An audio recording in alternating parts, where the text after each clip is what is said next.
আপনারা জানেন আজকে যদি এই সাভার থেকে বিরুলিয়া ইউনিয়ন কর্তন করে যদি কেরানীগঞ্জ 2 আসনের সাথে যদি সম্পৃক্ত করে, তাহলে এই এলাকার মানুষের রাজনৈতিক, সামাজিক, অর্থনৈতিক, ব্যবসায়িক, এমনকি আত্মীয়তার ব্যাঘাত ঘটবে।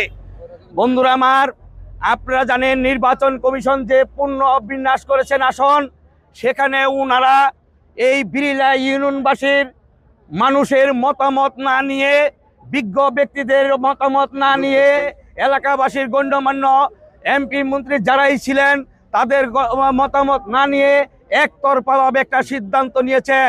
এই সিদ্ধান্ত ফলে বিরুলিয়া ইউনিয়নের থেকে আমাদের কেরানীগঞ্জ যেতে খাল, বিল, নদী, নালা পার হয়ে আমাদের যেতে হবে 36 কিলোমিটার, অথচ আমরা সাভারের সন্নিকটে মাত্র 6 কিলোমিটার, 10 মিনিটের রাস্তা। এবং পৌরসভার সাথে আমরা আছি।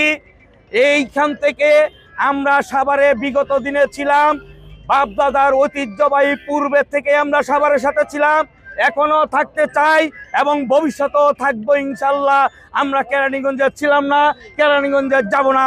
কেরানীগঞ্জের পরিচিতি আমাদের বিরুলিয়া ইউনিয়নের পরিচিতি না, সাভারের পরিচিতি আমাদের পরিচিতি।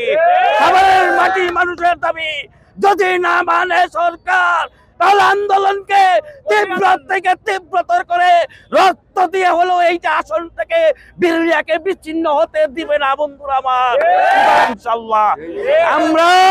আমরা ইতিমধ্যে নির্বাচন কমিশনে শত শত আপত্তিনামা জমা দিয়েছি। জানি না নির্বাচন কমিশন কি করবেন। আমরা প্রয়োজনে নির্বাচন কমিশন অফিস ঘেরাও করবো ইনশাআল্লাহ।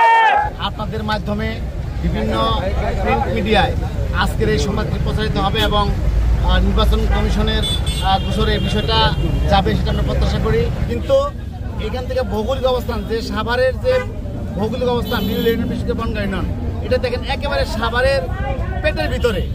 এই বিরুলিয়া ইউনিয়ন থেকে সাভারের উপজেলা দূরত্ব মাত্র হলো 2 থেকে 2.5 কিলোমিটার।